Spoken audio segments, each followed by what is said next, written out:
성령님, 오늘도 주님 따라가는 믿음의 삶 되게 하여 주시고, 아버지, 우리가 주님 앞에 집중하려고 할 때에 가로막거나 칸막이 사단을 주님께서 물리쳐 주시고 우리의 속사람을 강건케 하여 주셔서, 하나님, 질병 가운데 허덕이는 자들이 아버지 먼저 노임받게 하여 주시옵소서.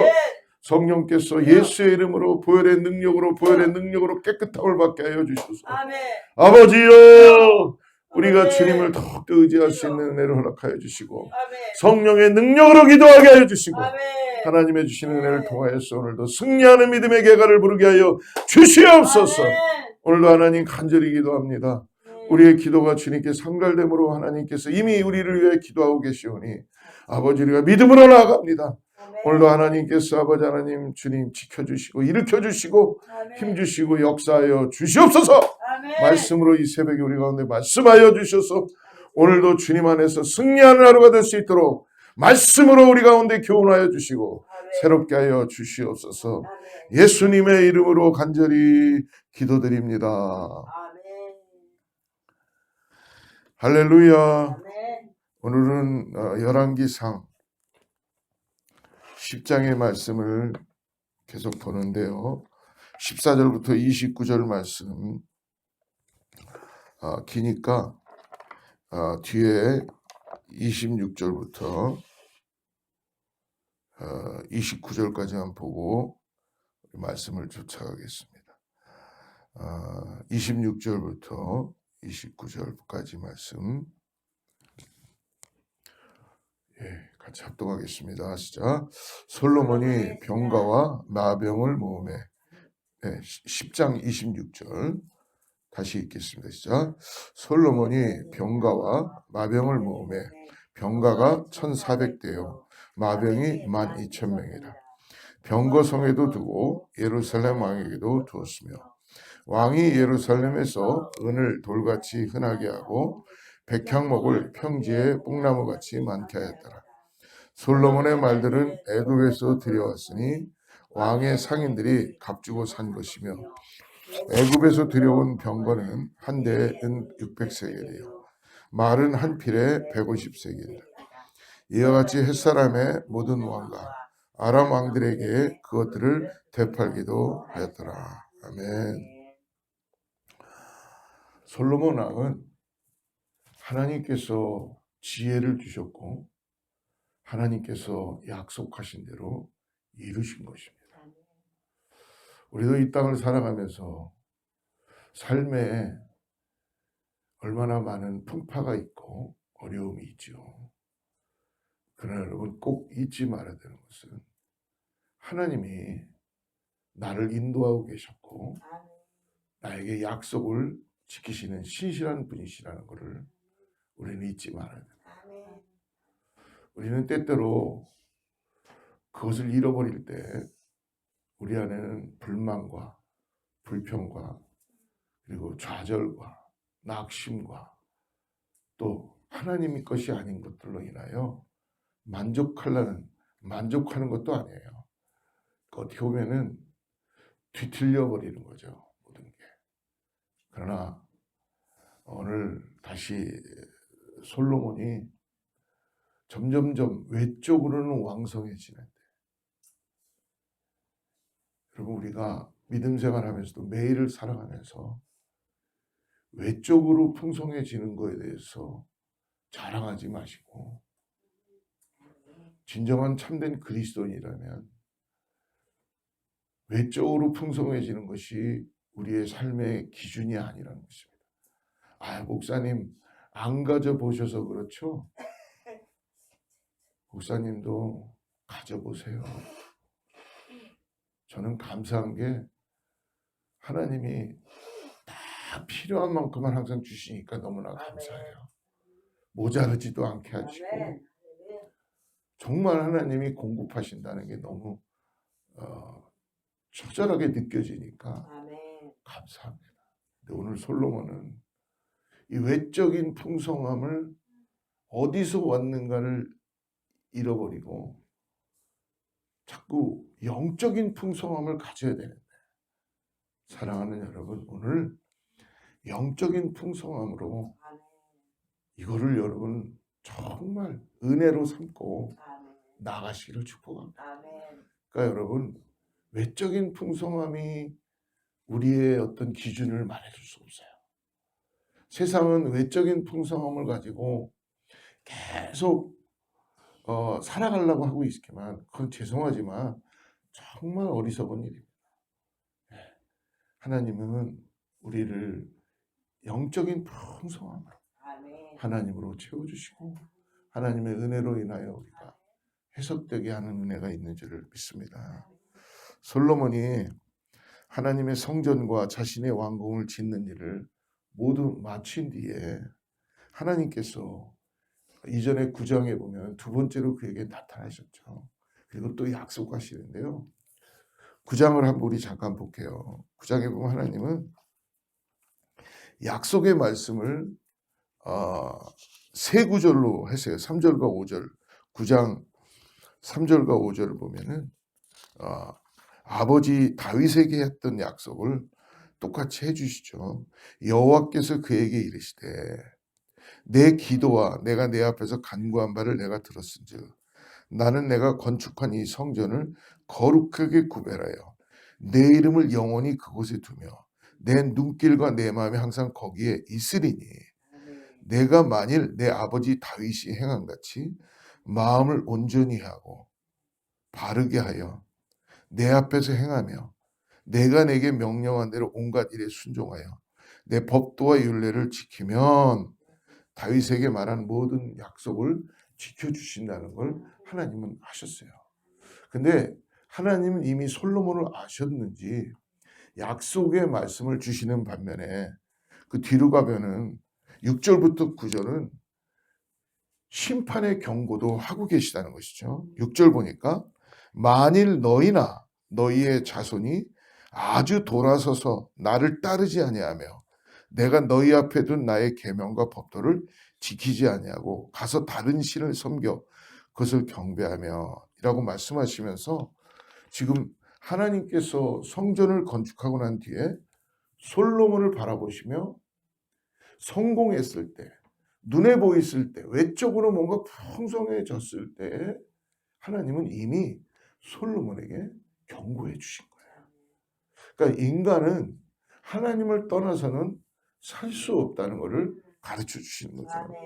안타깝게도 성경은 이러한 솔로몬의 업적과 행보를 결코 하나님의 성공이라고 지금 이야기해 주지 않고 있는 것 같습니다.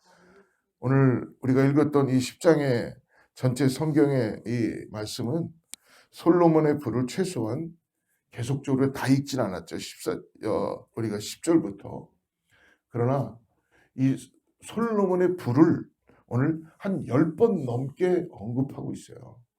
그냥 뭐 솔로몬이 하나님이 약속해 주셔서 이렇게 했다라고 하면 되는데 아주 디테일하게 성경은 솔로몬이 지금 어떻게 하고 있는가, 얼마만큼 부를 가졌는가를 보여주는 이유는 솔로몬이 이만큼 가졌구나, 야 나도 이만큼 가져야지가 아니라 이게 어디서 왔는가, 그리고 솔로몬이 지금 이것을 어떻게 지키고 어떤 상태에 가야 되는가를 가르쳐 주시는 겁니다. 가장 먼저 우리가 솔로몬에게 들어오는 금의 무게를 우리 14절 말씀을 한번 보십시오. 14절 말씀 같이 한번 읽어보죠. 10장 14절 같이 읽습니다. 솔로몬의 세입금의 무게가 금 666달란트요. 그러니까 세입금의 금의 무게가 오늘 666이라고 성경이 그렇게 쓰여 있습니다. 여러분 성경에서 7은 완전수입니다. 완전수. 그래서 오늘 그보다 한 개가 부족한 6은 불완전한 숫자라고 그렇게 우리가 표현하고 해석하고 있습니다.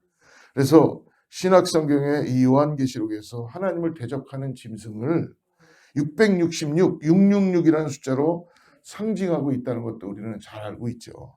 근데 솔로몬에게 오늘 들어오는 금의 액수를 정확히 성경은 666, 666으로 그렇게 금의 가격을 숫자로 표현해 주고 있습니다. 어떻게 보면은 솔로몬이 지금 자기의 어떠함으로 인하여서 이것이 이루어지는 줄 생각하고 있다는 것입니다. 왜 그러냐면 이미 신명기 말씀 율법에서 하나님께서는 왕은 자기 것으로 은과 금을 너무 많이 모아서는 안 된다라는 그런 말씀을 허락해 주셨어요. 그런데 이런 걸 다 잊어먹고 자기 것으로 만들기 시작하는 거죠. 오늘 또 16절, 17절을 보십시오. 16절, 17절. 우리 16절부터 같이 17절 읽어보죠. 시작. 솔로몬 왕이 쳐서 늘 인금으로 큰 방패 200개를 만들었습니다. 매 방패에 든 금이 600세겔이며 또 쳐서 느린 금으로 작은 방패 300개를 만들었으니 매 방패에 든 금이 3만회라. 왕이 이것들을 레바논 나무궁에 두었더라. 솔로몬이 만든 큰 방패가 200개, 또 작은 방패가 300개. 근데 이걸 어디다 뒀다고요? 모두 왕의 레바논 수풀궁에다가 모아뒀다는 거예요. 이 방패를. 근데 분명히 신명기 17장 말씀에 보면은 그는 병마를 많이 두지 말 것이요. 병마를 많이 얻으려고 그 백성을 애굽으로 돌아가게 하지 말 것이니 이는 여호와께서 너에게 이르시기를 너희가 이후에는 그 길로 다시 돌아가지 말 것이라. 애굽은 이미 부정한 곳이고 애굽에서 이들이 출애굽했다는 것은 구원의 역사로 펴져 있잖아요. 그러니까 애굽은 결코 돌아가면 안 되는 곳이라고 상징적으로 그렇게 표현되어 있습니다. 그런데 결국은 솔로몬이 이런 모든 것들을 가지기 위해서 오늘 나중에 말씀해 보면은 애굽으로 가서 그런 것들을 가져오게 하죠. 그러니까 성경은 오늘 말씀해 주시는 왕의 모습과 솔로몬이 부가 많아지니까 자꾸 다른 모습으로 이것을 행하고 있다는 것입니다. 그래서 우리는 항상 깨어서 기도해야 될 줄 믿습니다. 그리고 내가 뭔가 돼 있는 것 같다 했을 때 여러분 정말 주님께 무릎 꿇고 기도하는 습관을 들여야 될 줄 믿습니다. 우리는 조금만 저거 하면 그냥 하나님은 온데간데 없고 그렇게 하는 우리의 모습들이 있어요. 그래서 오늘 솔로몬 왕이 어떻게 보면 조금씩 균열이 일어나고 있습니다. 여러분 큰 댐이 무너지는 것은 한 번에 무너지지 않습니다.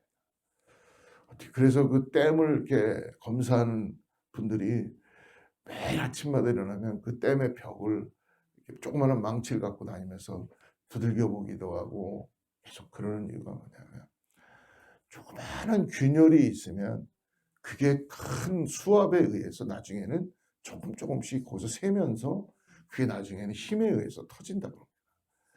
우리의 인생도 마찬가지인 것 같아요. 하나님을 자꾸 따라가지 않고 내가 하는 것 같은 이 보여지는 거에 우리가 삶을 자꾸 거기에 맞추면 마치 댐이 무너지듯이 오늘 솔로몬이 조금씩 조짐이 나타나게 되는 것 같습니다. 26절 말씀을 한번 보십시오. 26절 같이 읽어보죠. 시작. 솔로몬이 병가와 마병을 모으매 병가가 1400대요 마병이 12,000명이라 병거성에도 두고 예루살렘 왕에게도 두었으며. 그러니까 이미 앞서 말씀드렸던 신명기 17장의 말씀에 율법에 금하는 것을 지금 솔로몬 왕이 오늘 이전에 뭐겠어요? 하나님께서 율법과 율례와 규례, 하나님이 말씀하신 것을 잘 지키면 내가 너를 끝까지 인도해 줄 것이고 자손 대대로 인도해 주겠다는 약속을 해주셨잖아요. 그러니까 실질적으로 이건 하나님의 약속 때문에 이루어지는 거지 내가 어떻게 했기 때문에 되는 게 아니라는 것입니다. 오늘 우리들에게도 동일하게 말씀해 주십니다. 오늘 더 심각한 것은 이 말들과 병거가 오늘 어디서 왔습니까? 28절, 29절, 28절만 한번 보십시오. 28절 같이 읽어보죠. 시작. 솔로몬의 말들은 애굽에서 들여왔으니 왕의 상인들이 값주고. 그러니까 뭔가 막 부해지니까 삶의 기준이 없어지는 거예요. 여러분, 우리는 하나님의 자녀라는 것을 꼭 잊지 말아야 돼요. 근데 꼭 뭔가 삶에 좀 뭔가 디프런한 라이프가 되면 사람들은 꼭 이상한 짓을 하게 돼 있어요. 그러니까 하나님을 떠나는 건 아닌데 하지 말라는 일들을 쉽게 하는 거예요. 쉽게. 그러니까 오늘 결국은 이 솔로몬의 말들이 어디서 들여왔다 그래요? 이집트, 애굽에서 들여왔다 그래요. 다시 애굽으로 돌아가지 말라고 했잖아요. 그곳에서 어떤 것도 가져오지 말라 그랬습니다. 그러나 계속 이런 일들이 벌어지죠. 성경이 이렇게 솔로몬의 부를 상세히 기록한 것은 아마도 두 가지 이유에 있었을 것입니다. 첫째는 중요한 건 뭐예요? 하나님은 신실하신 분이다 라는 걸 오늘 우리들에게 가르쳐주시죠. 하나님이 약속한 걸 지키시는 분이에요. 솔로몬이 어떠함 때문에 지킨 것이 아니라 하나님이 약속하신 것이기 때문에 하나님은 지키시는 분이에요. 신실하신 우리 하나님. 오늘도 하나님은 우리에게 신실하게 반응해 주시는 분인 것을 믿으시기 바랍니다. 또 하나는 그러나 동시에 과연 그렇다면 하나님이 신실하게 약속을 지켜주시고 인도해 가실 때 솔로몬은 과연 신실하게 믿음을 지키며 하나님 외에 다른 신들을 섬기지 않았는가? 그것을 질문해 봐야 될 필요가 있겠죠. 사랑하는 성도 여러분, 돌이켜보면 하나님은 우리의 삶에서 여러분 한번 뒤를 돌아다 보십시오. 죄송한 표현이지만 정말 안타까울 정도로 하나님은 우리가 하나님을 배깅하고 떠나는데도 하나님은 우리를 배깅하고 우리를 신실하게 우리를 계속 마치 붙잡아 주시고 품어 주시고 인도해 주십니다. 노하기를 더디하시고 인자함을 거두지 않으시며 은혜와 자비로 하루하루 우리를 보살펴 주시고 돌보아 주시는 분이십니다. 하지만 우리는 하나님을 향한 열심과 다짐을 어때요? 삶이 조금 틀려지면 수시로 비틀어지고 나의 생각, 나의 계획, 나의 뜻 때로는 우리가 원하는 일이 제대로 되지 않을 때 언제 그 은혜를 받았냐는 듯이 하나님을 원망하고 비난합니다. 여러분, 어제 계셨던 하나님이 오늘도 일하신다는 걸 잊지 마시기 바랍니다. 우리는 그러나 어제 일하셨던 하나님이 오늘은 뭔가 안 하는 것 같아. 근데 여러분, 그건 우리의 착각이에요. 상황이 좀 뒤틀리고 상황이 내 뜻대로 안 된다 해도 어제 일하신 하나님은 신실하게 오늘도 일하신 하나님이라는 걸, 하나님의 뜻과 하나님의 방법으로 일하신다는 걸 잊지 마시기 바랍니다. 요즘 우리가 계속 열왕기상 말씀을 이 새벽 기도에서 묵상하면서 열왕기상의 말씀은 동일하게 하나님은 신실하시다. 그러므로 너희도 신실하게 살아라. 하나님의 말씀에 순종하여서 그 율례와 법도 하나님의 말씀하시는 것에 중요한 게 뭐예요? 순종해야 된다는 거예요. 순종해야 된다. 말씀은 듣습니다. 다 하는데 순종은 안 하는 거예요. 그래서 오늘 우리가 이 말씀을 통해서 오늘 하루도 우리의 삶에 성령의 음성 앞에 민감하게 반응하며 신실하게 반응하는 우리 모두가 되기를 주로 축복합니다. 우리가 성령께 반응할 때 여러분 우리에게 믿음을 허락하세요. 그러면 여러분 거기에 놀라운 역사가 나타나는 것, 기이한 일들이 나타나는 것을 보게 될 줄 믿습니다. 우리의 성경에 나오는 모든 우리의 선배들은 그 하나님의 기이한 일을 보고 하나님을 신실하게 따라가는 믿음의 삶을 정하고 나아가는 것입니다. 기도하겠습니다. 하나님 아버지 감사합니다. 오늘도 이 아침 우리에게 부어주시는 축복이 있습니다. 형통케 하신 하나님의 은혜를 오늘 잊지 않도록 기억하며 이것이 주님으로부터 나에게 온 큰 축복이라는 것을 더욱 깨닫고 하나님만을 의지하며 신실하신 주님을 바라보고 나가기를 원합니다. 하나님보다 은금을 더 사모하는 어리석음을 범하지 않도록 이 육적인 눈에 보이는 것의 성공만을 바라보지 않도록 나의 영적인 하나님과의 관계를 통해서 하나님을 신뢰하며 보좌 앞으로 나아가는 오늘 하루가 될 수 있도록 주님 인도하여 주시옵소서. 예수님의 이름으로 간절히 기도드립니다.